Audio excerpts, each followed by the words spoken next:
Oh, looks like my better half is taking Ricky away. Bye, Ricky. Bye, Bye. Anju. Good night. Bye, They say hi. Anju. Good night.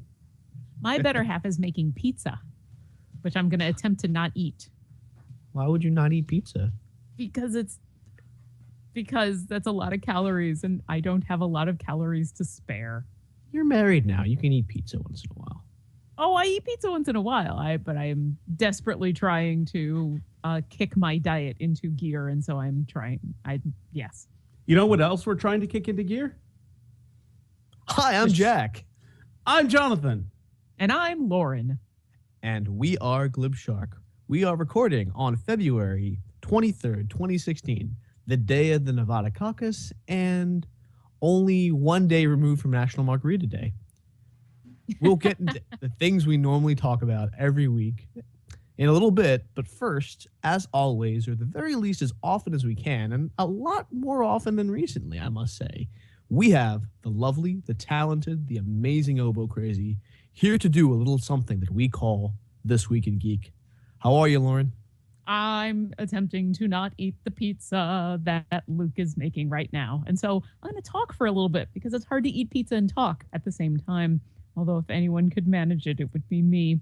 First, let's talk a little bit about China, specifically about all of the buildings in China that have been kind of awesome. See, China's become known as one of those places you go to see zany, pretty, daring architecture in the 21st century. It's sadly coming to a halt soon as the government is now banning any new buildings that are dubbed, quote, oversized, xenocentric, or, quote, weird. The government's state council made the announcement on Sunday. From here on out, it wants cityscapes that are, quote, suitable, economic, green, and pleasing to the eye. Now, this has been something that's been in the planning for the last couple of years, but it has finally come to reality. In recent years, China's really had this amazingly awesome bit of architecture going on. The largest structure ever constructed was finished in China. It's the 1.7 million square meter New Century Global Center, an 18-floor mall that could fit 20 Sydney opera houses inside. And let's not forget the gaming company CEO who secured the rights to build a headquarters shaped like the USS Enterprise from Star Trek. If you actually go online, you can see all these buildings and many, many more, some of which are gorgeous, all of which are unique, some of which are a little weird. But, you know, it's quirky. It's fun. It gives a lot of these cities in China a distinct personality. And sadly, the government has said they don't want any more of that. The government document states there will be a greater emphasis on prefabricated buildings going forward, and there will be a crackdown against designs or construction techniques that perceives to be wasteful, impractical, expensive, or aesthetically displeasing. To make it even more dystopian nanny state, the document encourages the government to use satellites to monitor urban sprawl and make new maps of new construction that can pinpoint anyone trying to break the rules. So it looks like some of those architectural designs are going to be going out the window. Or who knows? Hey, maybe they'll come to the United States and make our cities cooler, because I think we could all use buildings like the Sheraton Hutso Hot Springs Resort, which just looks like a giant light up arch that it does awesome things. Definitely go look it up. It's interesting that the government talks about using satellites in order to monitor its citizens. Satellites are like little tiny drones, and drones are becoming kind of a big thing, especially if you want to get pictures of the next Star Wars movie. Accessible drone technology is creating a bizarre future in the world of movie making. I think we all remember back in 2014, people used drones for the filming of The Force Awakens to get pictures, which prompted the production team to consider buying anti-drone drones or an anti-drone shield to be able to protect their secrets. For the next Star Wars that is currently in production, they're deploying drones of their own to take down enemy drones. There's information on a Croatian website, which is Moz Croatia, They're first reporting the drone detail because they're doing some filming there in a popular tourist destination in the southern part of the country. Aside from reportedly having 600 guards being deployed on location to try and prevent the public from snapping any sneaky pictures, the skies above filming will be filled with protective remote-controlled drones that will target anyone attempting to fly a drone of their own over the set. Let's face it, this was going to happen. Drone on drone violence is just something that we've perpetuated, and I, for one, welcome our drone overlords. Finally, I'm still catching up on X-Files, but I have an X-Files story for you. I don't live that far from Portland, and a Portland suburb is having a little bit of a mystery. They're being kept at night, awake at night for at least a week by an unexplained high-pitched tone. It's confounding the best efforts of police and firefighters to pinpoint its source, and officials are adding to the mystery by saying that it only comes out at night. The noise, which is a steady whistle-like note resembling a flute, has only been reported after dark in Forest Grove, which is a rustic community of about 22,000 people located 25 miles outside of Oregon's largest city. Former residents say they remember a similar sound echoing through the night air several decades ago. And there's reports that corroborate at least people hearing this. The tone is unusual for its combination of high pitch and ambiguous point of origin. Reuters actually employed Tobin Cooley, who was an audio engineer, to do an informal assessment of the tone. He says, quote, higher frequencies like this tone are very directional sounds versus low frequency sounds, which can seem to come from anywhere or everywhere at once. What surprises me is the neighbors have not been able to locate where this is coming from. Cooley speculated that the sound could be coming from a release of compressed air or natural gas, but officials with a local gas company said they'd ruled out any of the utilities equipment or pipelines as a source. Melissa Moore, who is a spokeswoman for Northwest Natural Gas, said, quote, we sent out a tech, and he spent the whole day investigating, and we couldn't find anything. End quote. Although the Forest Grove Fire Department is collecting information about the sound, firefighters do not know what to do about it. And they don't know where it's coming from. And it's kind of spooky. That's all for This Week in Geek. I'm oboe crazy, and I play the oboe. I don't play the flute. The world is indeed a strange place. If you have a fact you want read live and on the air, you can send Lauren an email. Lauren@obocrazy.com. And while you're at it, go to glibshark.com, full of all of our content, classic Jenga Jam, all-time podcast, Glibshark Modern, or, you know, if you're so inclined, our latest smash hit phenomenon, Dungeons and Dragons and Drunks. Can I speak up a little bit about D&D? By all means. For those of you who are listening right now, if you happen to go to your favorite podcasting app, or if you go to iTunes, or if you even go to glibshark.com, you'll see that there's an extra special surprise this week. We have been releasing D&D episodes every other week, and we're actually going to be moving to a weekly schedule. Mondays normally, but this week, as a surprise, hey, guess what? There's a new episode in your inbox. Enjoy. Because we love you that much. We do. Also, our episodes are coming faster than I can keep up with. And so we need to start posting them because the stuff that I just posted today, we did back in December. So we need to speed up a little bit. We have a lot of content, boys.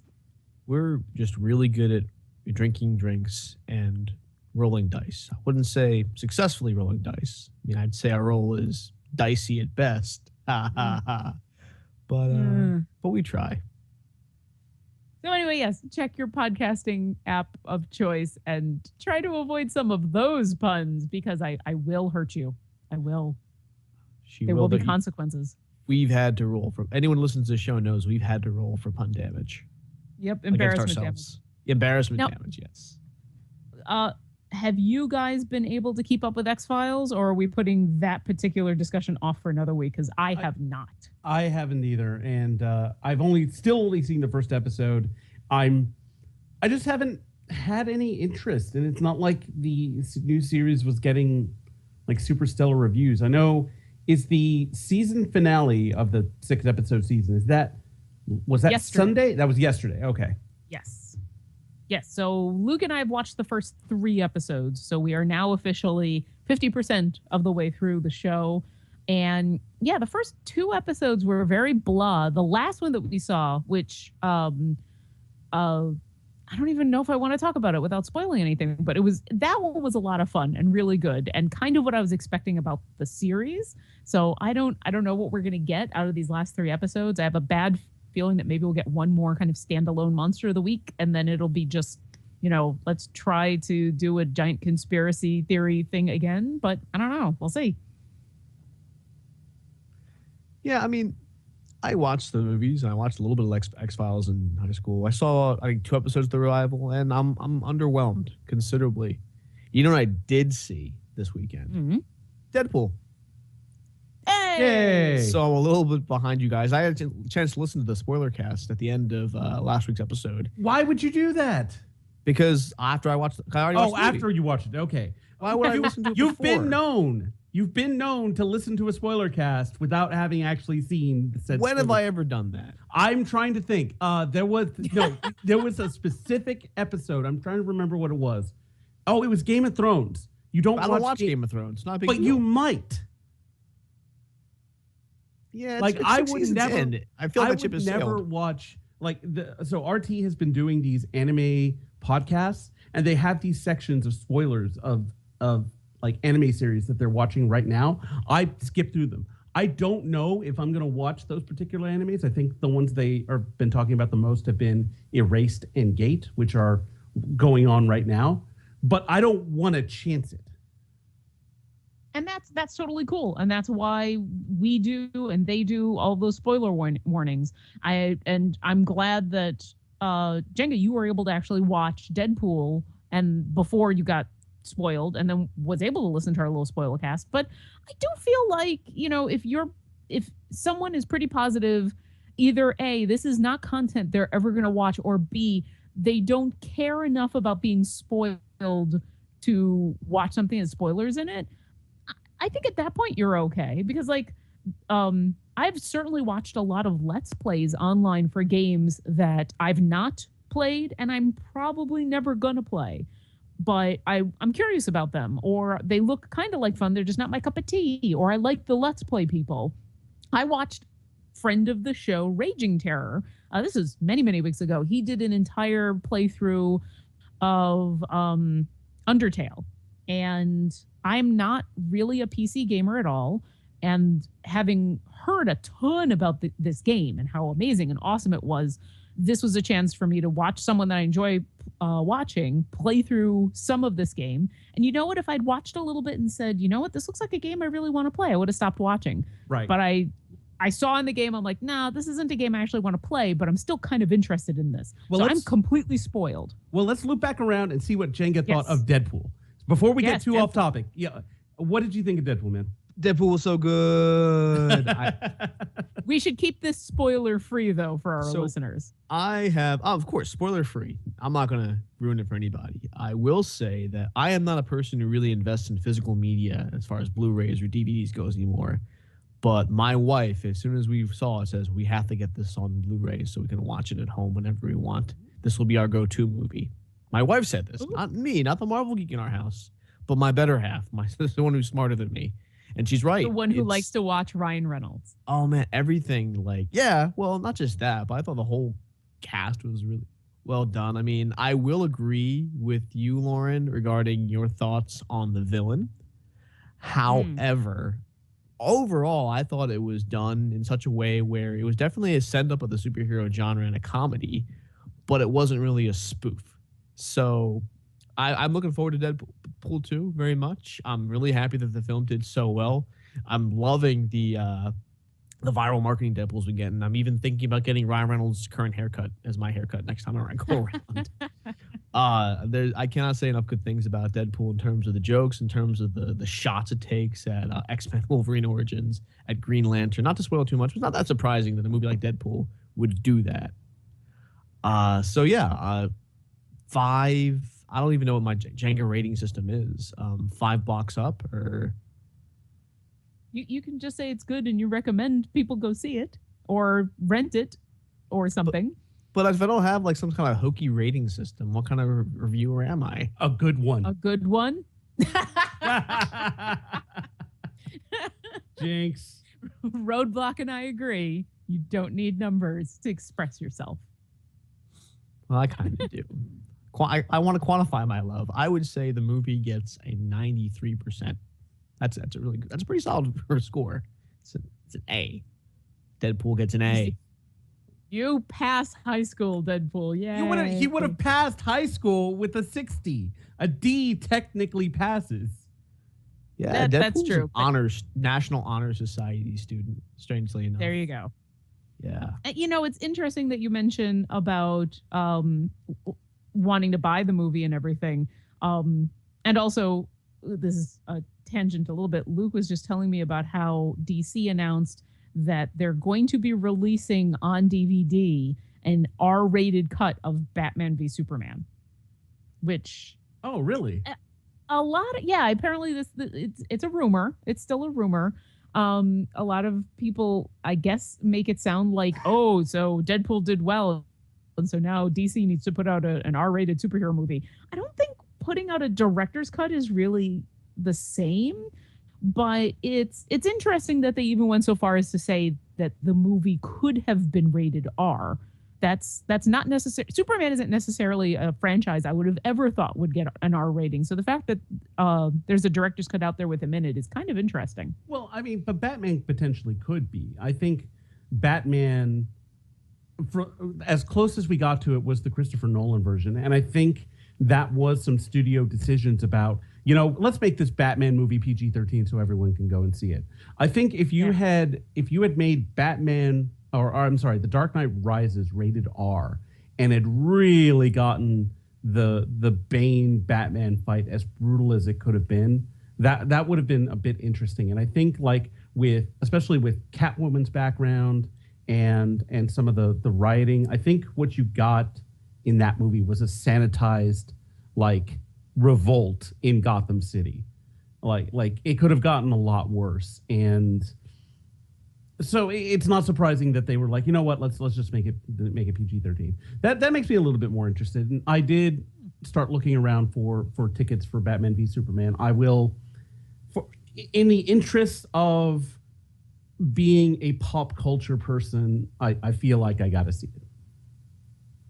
Yeah, I feel the same way. And you're right about it, Batman helping it move into an R rating. And then you've got Wonder Woman, who, if they leave all of her bondage stuff in, it could very easily go X. Oh, man. That said, yes. Those people online who are going, what the hell are you talking about? Go look up Wonder Woman's origins. Just go look it up. Anyway, Jenga. Damn it, I lost my train of thought. Way to go. I played The Division this weekend. Tell us about that. I read your journal on Rooster Teeth, but go ahead and talk about this a little bit. I'm interested. Yeah. So in my journal, I went back and read it, and it was, I think, overly negative for what I was kind of going for. And I think I wrote it out of a place of frustration. You should, if you're listening to this, go to roosterteeth.com/roadblock. Read my most recent journal. I go into some thoughts about some of the game mechanics, specifically the Dark Zone player versus player or PvP area. And I have a lot of thoughts about that. I think what I want to talk about, I kind of want to expand on what I really did like. I loved the fact that I could roll through the streets of New York with 3 of my friends, and we had a ton of fun. When we were rolling fours, I just cannot say anymore how much fun that was to go in as a group, get loots, kill bad guys, both player controlled and AI bad guys. We learned a lot, and we had a lot of fun. It was definitely something to kind of fill that hole, because a lot of people that I know who used to play Destiny don't that much anymore. And some of us still do. If we have a Destiny raid night, I'm sure I could get people to come in, but it's not our game du jour. And I think The Division has the chance to become that game du jour. Well, that's interesting that you say that, because I will say I didn't think your review on Rooster Teeth was terribly harsh. I thought you said a lot of really positive things. It was that the Dark Zone stuff that I think has caught everybody's attention, and your reaction to that I think was very telling. But maybe things will be different. This was just a beta, so maybe the full game it'll be different. Well, I think what we'll see is the beta kind of brought out what kind of players we will see, and that's not going to change from going from the beta to the actual game. I think some of the mechanics that are used might change. It might be harder to bait people into going rogue. So if you haven't read my journal, the Dark Zone, as I said, is this PvP area. So it is an area sort of like the main game, where there are AI bad guys and there's loots to get, and the developers have said that the Dark Zone is where you will get the best loot. The Division is a shooter RPG, so there are different classes of guns, there are different rarities of guns. The rare ones are more powerful, and in the Dark Zone you will find the best stuff. But the thing that makes the Dark Zone player versus player is that, at least for non-aligned groups, like if you're in a group with someone, like an actual, like with your friends, you can't damage each other. But if someone else is in that instance and they're running around, you can most certainly damage them and you can kill them, and then you can take their stuff. So it's a choice. Do you go in, and are you going to play with your friends and kind of leave people alone and maybe hunt the occasional rogue agent? Or are you going to be that rogue agent? Are you going to actively seek confrontation with other groups? And that was something that we saw in the beta. We saw groups that we would all kind of do the surrender emote to each other and like, okay, this is going to work out. There are times in the Dark Zone where you have to interact with other players. Like if you're trying to extract loot so that you can keep it, you have to set off an extraction. That's a public event. So everyone can see that you're doing an extraction. So if someone wants to come and also do an extraction, like, hey, I want to also take part in this, they can. They can also take part by opening fire and killing everyone, or trying to. And it's an interesting dynamic. It's something that we're going to see more of. And I think the kind of people that I'm used to hunting on Rooster Teeth as a side admin, the trolls and the assholes and all that, you're going to get that in the Division. So if you want to venture into the Dark Zone, it's sounding like something you're just going to have to accept. And if you're not down with that, well, there's apparently going to be a much bigger single player campaign. But I am looking forward to giving it another shot and definitely rolling in with 4s, maybe trying it again with maybe a different mindset with 1 or 2s, but I don't know. We'll see. Well, Midnight game reviews. Maybe someone will actually watch one for once. Aw. Hey, you should go see Jonathan's Midnight Movie Reviews. Everyone should go do that. They haven't been online in a while. Incidentally, the domain for jengajam.net has expired. Oh, no. Yeah, I want to renew it at some point, I think, after I do my taxes. But I feel like I'm just going to have a redirect to Glib Shark, which is something I should have done a while ago. But it's kind of the end of an era, in some ways. Aw. I did sometimes remember. You just gotta let URLs go. Yeah, I feel like that same way. I feel like at least Glib Shark's something that, we 3 own lock, stock, and barrel. It's not something we're going to get any challenges on because it was the last name on the internet that was available. Yeah, I think I let the Wandering Gamer lapse. Yeah, you mentioned that. I mentioned that a month while ago. Yeah. I did remember what I was going to say regarding Batman versus Superman. Yes. It's taken on the nature of like a holy day of obligation for geeks. It's like, do you really feel like going to church on Ascension Thursday? Maybe, maybe not, but you got to go. And those are the rules. Kind of the same with being a geek. It's like I'm going more because I feel like that's one of those temples I kind of have to go for than for any kind of genuine excitement or enthusiasm about the movie at this point. Well, I think, again, I might be being too harsh, because I haven't seen any of the trailers. All I'm getting is just kind of like I'll see the character posters, or I'll see, I'll catch like the tail end of a deal. And I did see like the very first trailer where Batman's like, "Can you bleed? We'll find out," or whatever he says. I don't remember. And I am willing to give it a shot. I am willing to say, you know what, Zack Snyder, you've burned me a couple of times. Superman You might say sucker punched you. Yeah. Man of Steel was not great. Watchmen was it was what it was, and it was probably the best feature film version of that property that we're ever going to get. And Sucker Punch, well, you suckered me, and I don't appreciate that. But I'm willing to give him another shot with Batman v Superman, and maybe that makes me a sucker too. But we'll see. Yeah, I'm going in with the bar set real low. I figure if I do that with, then there's a chance I can come out the other side entertained. I mean, that is one low limbo bar.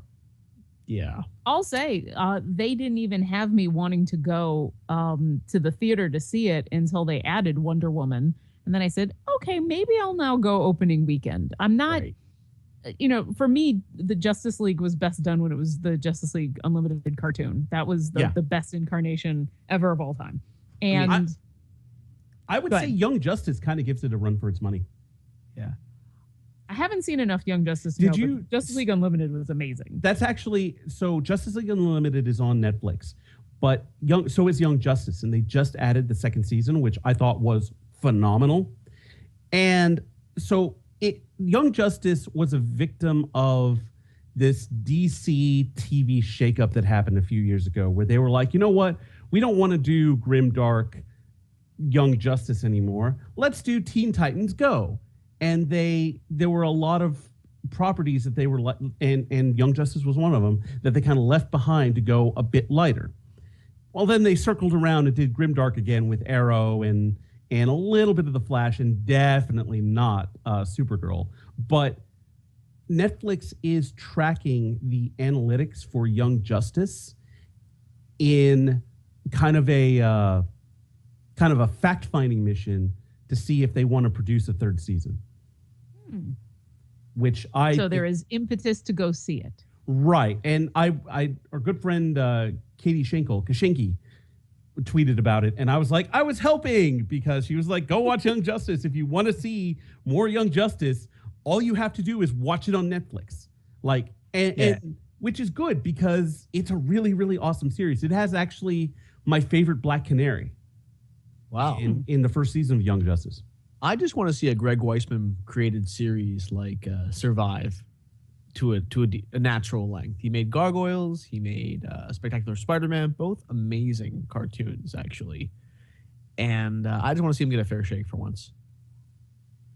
See, now you've got me thinking about Samurai Jack and Genndy Tartakovsky, because I had heard that they were going to be bringing that back, but I haven't heard anything recently. I think they have. I thought Samurai Jack had a new season somewhere. Maybe it's supposed to be coming. I know they're making new Powerpuff Girls. That's already live. Yeah. I think. Oh, okay. Samurai. No, Jack. I knew they were bringing back Samurai Jack, but I hadn't heard when. I will be kind of disappointed in myself if I've already missed it, but excited that I get to see it. Because my understanding was they were basically bringing everybody back. I hadn't heard yet whether Phil Lamar was coming back to voice it, but the fact that Genndy Tartakovsky is on board makes me so happy, because the art style and the animation and the style of that entire animated series was the reason that I was drawn to that show, and it was gorgeous and it was unique, and I want it back so bad. 2016 sometime. Don't know when exactly. Bill Maher seems like he would be the kind of person to come back to a property like that.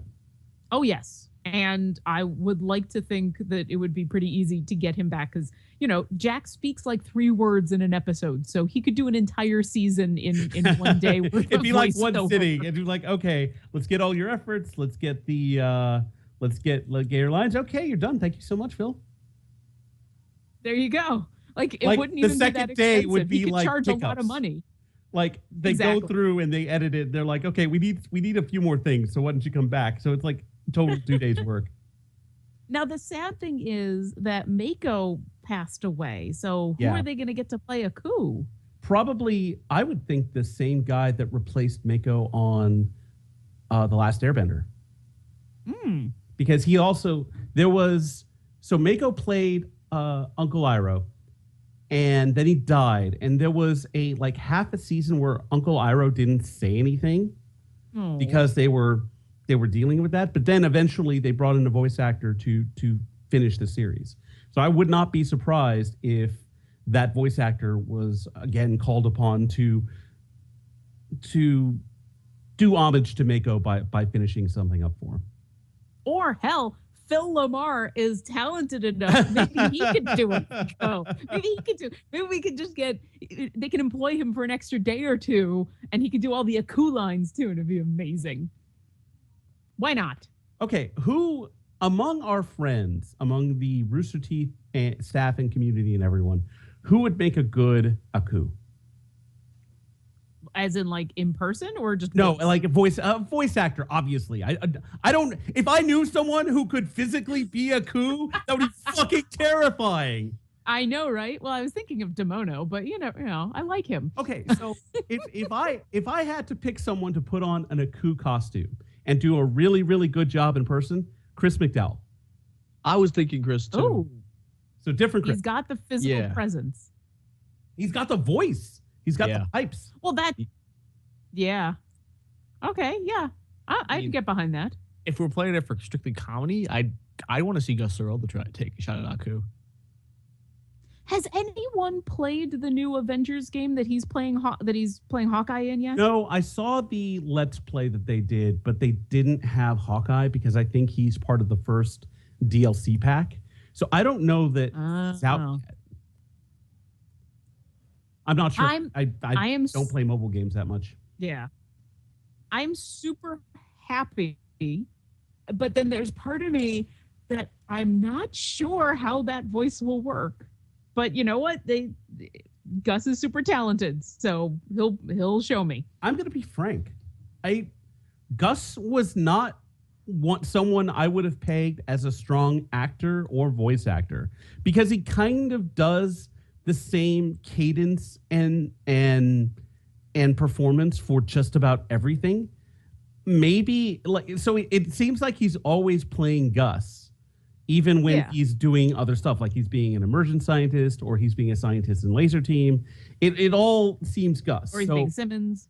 Or it's all Gus. So it's like I am also curious, but it's not. It's coming from a part of Has he come along enough to do that? I mean, he's definitely had the time, but I feel like, especially in the original like Red versus Blue cast, he and Jeff were the guys who were just kind of being themselves. Well, and I do think his acting chops in general have gotten a ton better, but whether or not, his voice is going to be just Gus, or maybe he has a voice that he's going to put on for Hawkeye. I don't know. We'll see. I am not at all interested in the game because I looked into it and it looks kind of like a Farmville thing, and you don't actually fight as any of these Avengers. It's a collectathon. But I will say, if they were trying to do stunt casting to get people like me who are not interested in the game interested, well done. All over the place too, and it's an all-star cast: Allison Brie, Dave Franco, John Cena, and now Gus Sorrell. Who does John Cena play? Hulk. Oh, okay, that makes sense. I wonder if they're going to do, from what I've seen, some of the lines, especially with the Wasp. She had a really funny line that someone like retweeted. I think it was Katie actually again. I wonder if they're going to make a reference to the whole John Cena meme with John Cena Hulk. Maybe. They might. I wonder. Now I wonder if there's going to be Red versus Blue references in the middle of this game because of Gus. Oh, I might have to play this game. Possibly. No. In Rocket League, there's a ton of community flags, so you can put a like a Funhouse flag or an Achievement Hunter flag or anything like that on your car. But there is a car called a Puma. Well, in the Xbox version of the game, you can get a Warthog. I think the Warthog car is the Puma. I don't know that there's two. Oh, I don't have Rocket League. All I know is that when it came out for Xbox, everybody was posting, including Major Nelson, oh, you get to play as a Warthog. Yeah, I think that may be cool. the Puma. Yeah, it's fun. I scored a goal. I've scored a couple goals, actually. Yay. I am amused by the idea of soccer with rocket cars. It is such a simple game. I mean, it's soccer. It's like one of the simplest sports you could have, but it's so madcap and it's interesting and it's twitchy and like it's really easy to kind of pick up, but there's a really high skill cap. There's some amazing Rocket League players out there. And you wouldn't think that this kind of game would like require the same sort of skills as like Halo or League of Legends or something like that. So it's really cool, and I've liked it. We should all get Rocket League and play it one night on the stream. Rocket League. If someone listening online right now would like to hire me and pay me to play the oboe for them and pay me just enough to be able to afford Rocket League, I would really appreciate it. That's Lauren at obocrazy.com. $20. This has been my public service announcement. That's all you need is $20. Get oboe to play Rocket League. But money is tight. Yeah, I know. But that's fun. And Griffball came out this week. Yeah, well, it's not out yet. It's coming. I thought it was coming out. It's this week. It is coming out this week. It is. I was just playing Halo before we got on, so as of this recording, that update isn't out. But they said it's supposed to come out by the end of this week. So you are not wrong. But yes, Griffball. I think there's a new map for Arena. There's a whole bunch more Rex, but Griffball is kind of one of the major things, including all the stuff that comes along with it, like Assault and the Gravity Hammer. Right. Which is exciting. Yeah, I'd forgotten that those game types weren't in yet. Nope, the game types weren't in. There was no Gravity Hammer. It's gonna be a lot of fun to have those things added. I may be retired from Griffball, but I'm excited to see it in there, and I'm super excited to have Assault back. Yay. Well, we Griffball retirees should come back and show these kids what's what. That's what I think. No, I think we would get, at least me personally, I think I would get destroyed. I'm not Dan Marinoing this thing. I'm not. No. I'll carry. I had my glory days. I'm old as shit. I can hard carry. Don't worry. I got this. Yeah, my days of being a tank and using my hammer to clear the way are long done. I know I've told this story before, but we were having hey, we're all gonna play Halo for just a bunch of us friends, and we had a low gravity map with and there were a bunch of weapons. I don't remember if we specifically had gravity hammers. I think we did, because if you hit someone right, they would go sailing. So we were running around, and I faced off against our friend Izzy, and so we had this moment where it's like the kung fu, I see you, you see me, and we're gonna do this moment. So we approach each other. I do one of my little moves, and I kill her, and she's like, "Oh yeah, I forgot, you're a Griffball champion." I'm like, "Yeah, you're actually handy with that thing." You kind of know what you're doing. There was a really good, I want to say it was a Polygon article out that interviewed Goose Checka, who runs griffballhub.com. Yeah. And Bernie. And so it was nice to see the both of them getting interviewed. It was really nice to hear Bernie retell the story about how Griffball came to be, because I do think even after all the times he's told it, there's still plenty of people out there who have no friggin' clue. And it was really nice to see Goose Checka get some time on that article, considering all that Griffball Hub has been able to do for the Griffball community. That's been the place. Yeah, she's a phenomenal job, and the constant setting up of a booth at RTX and just the constant engagement, and like it's really lucky for the Griffball community that they have someone as engaging dedicated as Goose Checka, and someone who is really easy to follow and get behind. And I think she announced they're going to be putting up their Kickstarter for an RTX booth for this year very, very soon. I think the timing on that is not coincidental. And I am hopeful that it's going to succeed just like all the others have, because it's nice to see Griffball in force at RTX. Best of luck to you, cheap. Goose Checka. And as we know, it is not cheap to get a booth at RTX. or to even go, but it is so much fun. I'm so excited, you guys. Luke and I get just to got go. my vacation time approved for RTX. So Oh, I should probably do that. Slightly longer weekend. I got the 29th, the 30th, and the 1st off. And then, of course, it'll carry through the weekend. I'm probably not flying out like late Sunday. Nice. So no Salt Lake this year. But on the other hand, still a decent trip. And actually, I think the day that I fly out coincides with my birthday. So that's kind of fun. You know, I have never gone to the Salt Lick. Really? Yeah. It's it's one of those so- things. It's so good. Like, I'm glad I went the one year that I did. I don't think I can make it work this year, but That was last, bless you. Bless you. That was last year, wasn't it? Didn't mute myself in time. That was Yeah, last. last year was my first trip to the Salt Lick. Oh yeah, it was And only it my cost me second. dearly because I had that terrible like layover in it. Oh right. I remember when we left the Salt Lake in my car, and it was completely loaded with people and luggage, because I think it was you, Corey, and Izzy, and we couldn't fit a fifth because people's luggage were in the middle seat in the back.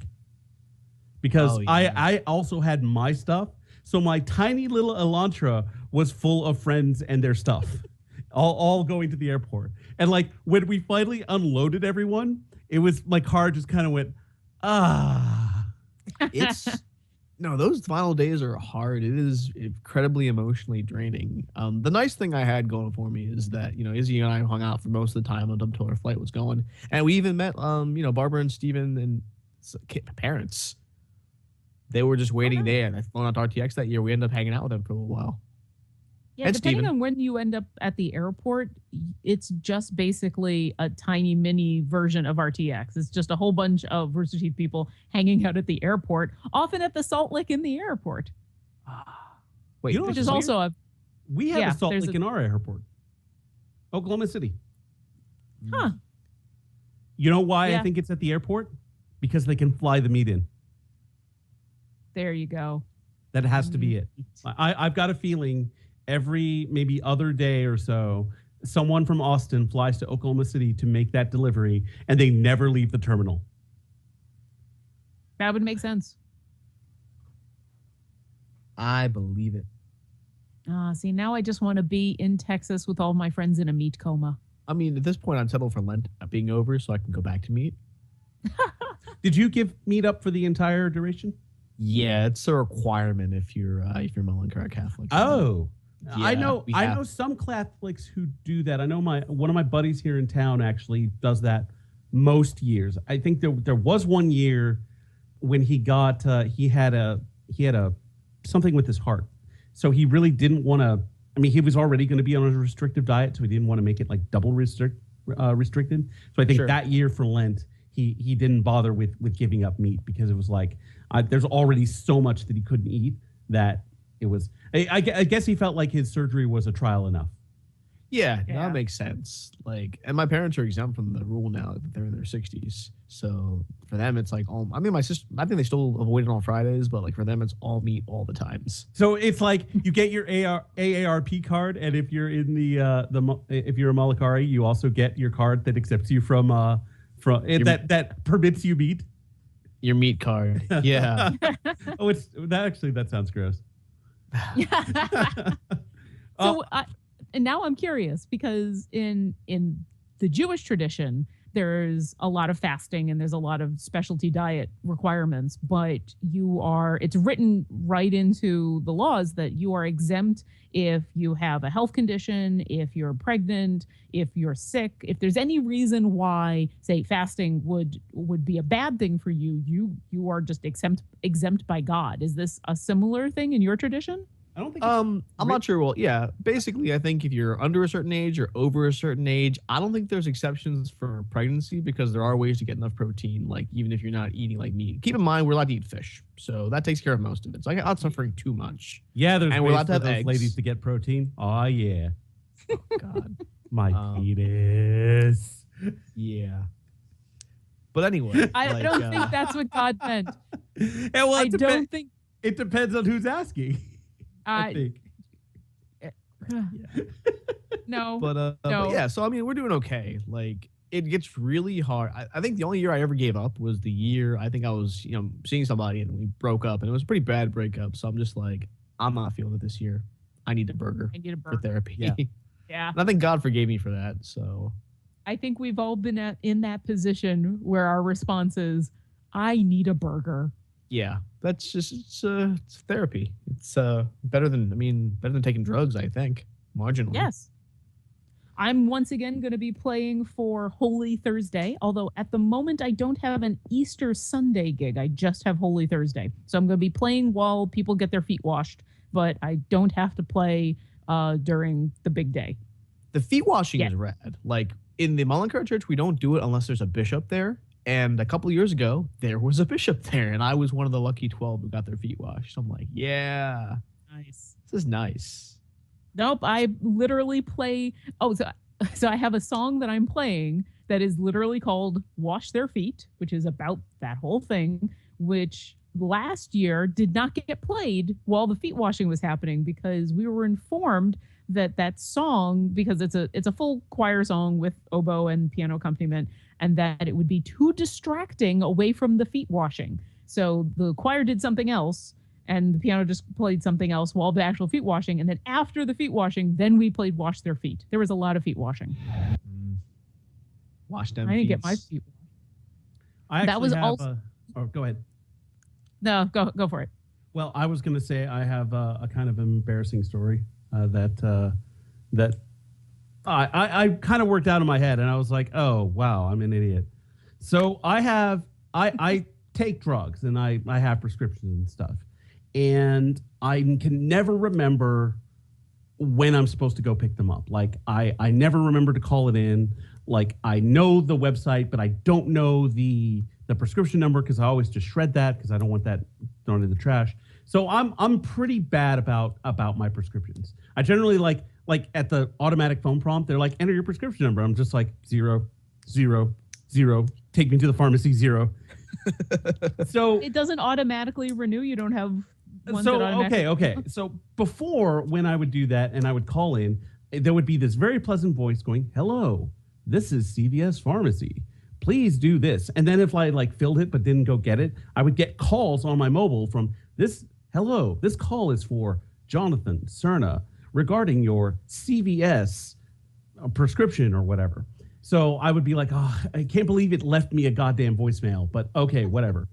So I finally signed up for, hey, refill by text. So they send you a text and then you just say R and respond back and it refills it. And it's great. I was like, this is awesome because now I don't have to worry about it. I can just hit R. It's going to the pharmacy that's closest to the highway. So I don't have to do too much of a detour if I'm coming home. This is awesome. So I refill the thing and it was really late. So I was like, oh, I'm not going to be able to make it out. I'm just going to go pick it up tomorrow. So then I get a call and the next day, and it's this same pleasant voice, "Hello, this call is for Jonathan Cerna." And I'm like, "Oh, I know. You do that really well, by the way. I know I have a prescription. That's fine." So I would just hang up the call. And then the next day it did the same thing because I didn't go and get it then. And I'm like, God, this is just really obnoxious. I don't know why it's so insistent about calling. I mean, I know I have the prescription, but I know I have the prescription. I'm eventually going to go get it. And so once again, I get a call that, "Hello, this is called for Jonathan." I'm like, oh, whatever. So I go finally pick it up today. And I'm like, all right, I'm picking it up. And I even tell the pharmacist, wow, your phone system is really insistent. And she didn't know what I was talking about. So she was kind of like, yeah, whatever. So I pick up my prescription. And as I'm walking to my car, I get another fucking call. And I'm like, what the hell? I just picked it up. Why would it be calling me right after I pick up the prescription? And it's and so I'm listening to it. I'm like, okay, fine. What is it? "This call is for Jonathan Cerna from blah, blah, blah bank." And I'm like, oh no. So I check. When I bought this PC, I bought it off Newegg with a line of credit, hey, no insurance for 6 months or whatever. I had forgotten to pay last month. I just completely slipped my mind. So this call wasn't for the prescription. It just happened to be coming in when I like had a prescription out. No, it was the bank going, you missed a payment, so why don't you fix that? So I went and I was like, oh god damn it, I'm like really embarrassed now. So I went on their mobile app and I paid, and I was just like, that was. I even threw in like a little bit extra just so they wouldn't bug me for a bit. But yeah, so if you get those calls, maybe see who they are. Like actually listen to them. Did you ask them to waive late fee since you've had been good payment history otherwise? Oh yeah, I'm fine. Even if there's a late fee, it's not that much. So. Oh, okay. Let's put it this way. I was embarrassed enough to I'm like, I'm fine. I don't care. You're not gonna fight over a couple of pennies. That's fair. I too get the automated calls from the consumer value store because that's where my pharmacies are, and they are definitely very insistent. It's almost like it's a little, what's the word I'm looking for? Skynet-y almost. Maybe not that. I get mine from Fred Meyer.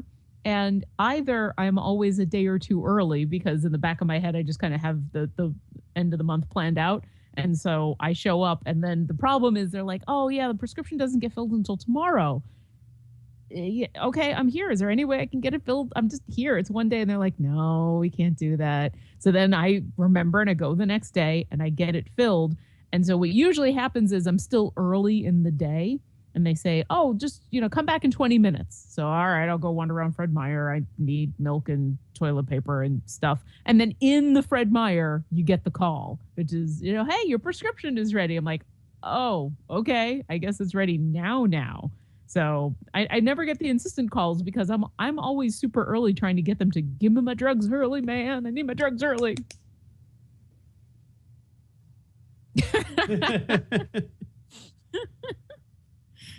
Maybe that sounded worse than it actually was.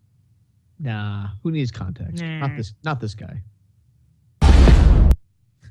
No, but yeah, those automated calls are a little freaky, and it kind of sucks because you know immediately that they're there or that it's a telemarketer because you answer the phone and it's always hello. There's always that really long pause. Yeah, I don't know if that's a thing where they're like. It's some sort of voice recognition to see if you actually answer the phone. So like if you just didn't say anything, then it might not kick off. At least with the Fred Meyer one, I don't think that's the case because there's been a few times in where I've missed the call and I get a voicemail left to me and where it's, all right, I'm going to check my voicemail. Remember to pick up your prescription as we've outlined in the beginning of this message. Goodbye. I'm like, wait a second. What the fuck? So it's just been talking while my message about being away from the phone has been talking. It's weird. You know who I miss? The movie phone guy. Hello and welcome to Movie Phone. Rated R. Why don't you just tell me what movie you want to see? Showing my age. Yeah. What is he doing? Like, I feel like the movie phone guy. Yeah. No, movie phone guy. I don't give a fuck about Kramer. I don't care. Racist asshole. True, but I also must admit I don't really give a fuck about the movie phone guy. Neither do I. I was just curious. Is Russ Leatherman, apparently. That's the real guy's name? Yeah, he's one of the founders of Movie Phone, known as the term being hello and welcome to Movie Phone. He's apparently a movie critic too. Leatherman's reviews are seen on CNN Headline News, ABC, Early Show, Fox, MSNBC, NPR, blah, blah, blah. National talk shows, co-founded the movie show company.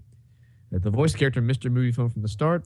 Former University of Idaho student and DJ, no surprise there, where he received his degree in television, radio, and uses the over-the-top Dick Clark on crack spin when acting as Mr. Movie Phone.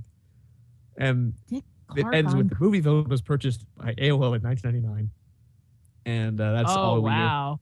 And that's the end of Leatherman, who would be about 54, actually, around now. Well, happy belated birthday, Russ Leatherman. I wish him nothing but the best. Yes. I just love the way he says, rated R. To give you pause. It's like, it's not for children. No, except for all the people who are going to go to a rated R movie anyway. That's true. So, did you have any kids in your Deadpool showing? Actually, no. Like we went to a late one though. It was like 10:45. Originally, we wanted to go to the 9:30 one, but it was sold out. We were surprised. We couldn't find anything. It was one of those movie theaters where you have like the reclining seats where everyone it's pre-assigned and people can sit next to each other or whatever. And we didn't have anything where we could sit next to each other, so we just waited 10:45. But it worked out because we went to this place called Sweet Taco in Springfield, which is a town around here, and they have a pretty good Mexican food, and also these amazing like caramel covered donuts. Ooh. Yeah, Sweet Taco. If you're ever in the area, next time you guys are in the area, I'll take you to Sweet Taco. For a second, I thought you were going to say caramel covered tacos, and I wasn't sure what to think about that. That'd be less appetizing. I mean, the best thing they had, the nachos were really, really good. But then, I mean, we were kind of operated under like vegetarian restrictions too. So we went as far as the beans could take us. Which, you know what? When you're talking about like burritos and tacos and things, then beans can get you pretty far. Yeah, refried beans are great.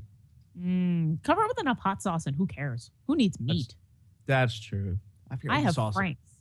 It was like Rocky's hot sauce or something, and it was some random dude, not like Rocky from the Rocky films, but just some like Sylvester Stallone hot sauce. Oh, I have something pretty good hot sauce that is relevant to our interest. Apparently, the Wolverine 3 is going to be based on Mark Millar's Old Man Logan. Oh, nice. Like I heard rumors. I didn't know if it was confirmed. That's fantastic. I love that story. And Old Man Logan is basically the version of Wolverine that's running around. Well, it's one of the Wolverines running around the Marvel Universe right now. Like the mainstream one. How many Wolverines are running around? Just the two. So there's Old Man Logan, who is from an alternate reality where he saw all of his closest friends like slaughtered basically. And there's Laura Kinney, who used to be known as X-23, who is a Wolverine clone but female. Oh, okay. Okay, I didn't know if there was another like male Wolverine running around. Yeah, the old guy. No, that's by another one. Just Logan. Oh, right, another one. Well, it's weird. Like, I think there's this weird multiplying effect where there's this successful character. They'll try and duplicate it, like with the Green Lanterns, Blue Lanterns, Yellow Lanterns, Blue Hulk, Red Hulk, Green Hulk. Right. But they're not all like just alternate. Like, you don't have alternate Bruce Banners running around. You don't, but now you have a guy named Amadeus Cho, the seventh smartest man in the Marvel Universe, who's a teenager, who's also now the Hulk. So I'm trying to think of a good, like Power Girl, Supergirl, and weren't there like two Supergirls at once? I don't think you're a DC guy, so I don't know. But there's at least Power Girl and Supergirl running around, and they're basically alternate versions of each other, right? Pretty much, yeah. I mean, I don't know if that's changed since DC. DC tends to reset their universe every 7 or 8 years or so now, but who knows? But Marvel's the version I'm familiar with, Power Girl is the Earth 2 version of Kara Zor-El. I wonder if the CBS Supergirl show will ever give an homage to Power Girl. Well, they kind of do already. Isn't her like foster sister's name like last name Danvers or something? Right, but I mean like more of a visual deal. Basically, you mean like a boob window? Yeah, I want a boob window. It's basically what I want to say. I want to see Supergirl in a boob window. Nice. I'm a perv. Does it have to be Supergirl, or do you just want a boob window? Well, let me just say that Supergirl cosplayers are some of my favorite. I'm really digging the Gwenpool cosplay now. The Gwenpool has made for some great cosplays. I saw some from, I think it was from like Katsucon and a couple of those other like more costumey conventions. And yeah, it's really, really good Spider-Gwens. I think a Gwenpool even showed up at one point. I was just about to say, I want to see Deadpool with a boob window. I think Ryan Reynolds would be all for that. Yeah, yes. I think Deadpool would also be all for that. There Our you sound go. producer is Jonathan Boobpool Cerna. I love boobs. I can't help it. Sorry. Oh, man. Our theme music's done by the amazing Linnea Boyev. Our announcer is voice actor Bob Ball. Did we have anything else we wanted to get into before we called it a night? Boobs. Sounds like we covered everything. Yes. Stay tuned for more awesomeness and more D&D and classic Glib Shark in coming weeks. Just be sure to follow us on Twitter at Glib Shark. Follow me at Jack Edithil, her at Obo Crazy, him at Road_Block. So on behalf of Jonathan, Lauren, and the entire Glib Shark staff, this is Jack Edithil saying good night, good health, and Boobs. yeah, it's about better. Boobs works. Boobs. Yeah.